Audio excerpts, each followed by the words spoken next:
Doctor pole કેરેસનું એક પુસ્તક છે ઇથિકલ પ્રોબ્લેમ.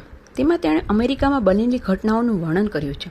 અમેરિકામાં ટ્રામવેની લાઈન નાખવાની હતી. ટ્રામ એક સારું વાહન છે, તે સસ્તું પડે, સામાન્ય સ્થિતિના માણસોને પોસાય તેવું સાધન છે.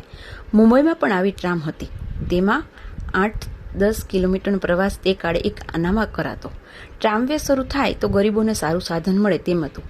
ઘણા લોકોનું ઘણું સારું greatest good of the greatest number કરવાને માટે પ્રયત્ન ચાલતો હતો. તેમાં કંઈ ટેકનિકલ વાંધો પડ્યો એટલે કામ ખોરંભે ચડી ગયું. પરમિટો મળી નહીં એટલે વ્યવસ્થાપકો શું કરે?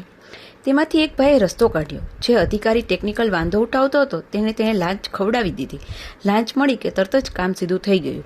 તે કહેવા માટે કંઈ પ્રવચનની જરૂર નહીં, પરંતુ ત્યાં ટ્રામ શરૂ થઈ.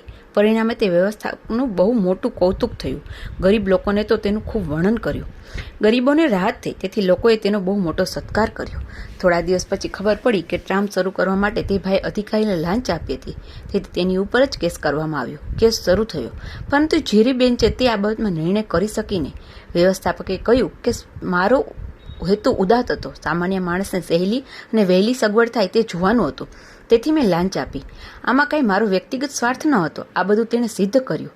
આ ભાઈનો હેતુ દિવ્ય છે, પરિણામ ઘણું સારું જ છે, પરંતુ તે પરિણામ લાવવા માટે તમે જે સાધન વાપર્યું તેમાં થોડી ગડબડ છે. આ બધું જોઈને પહેલી જ્યુરી તો કોઈ નિર્ણય ન લઈ શકી. ત્યારબાદ બીજી જ્યુરી બેઠી. તેણે નિર્ણય આપ્યો કે જે સત્કર્મ કર્યું છે તેના માટે જરૂર વર્ણન કરો, કૌતુક કરો, તેના ગળામાં ફૂલનો હાર પહેરાવો. પરંતુ તેણે જે સાધન વાપર્યું છે તેમાં તેની ભૂલ છે, માટે તે બાબતે તેની સજા થવી જ જોઈએ. તાત્પર્ય એ છે કે હેતુ અને પરિણામ શુદ્ધ અને દિવ્ય હોય, પણ સાધન પણ સત હોવું જોઈએ, તો જ તેને સત્કર્મ કહી શકાય. જે કર્મનો હેતુ, ક્રિયા, પરિણામ અને સાધન શુદ્ધ હોય તેને સત્કર્મ કહેવાય.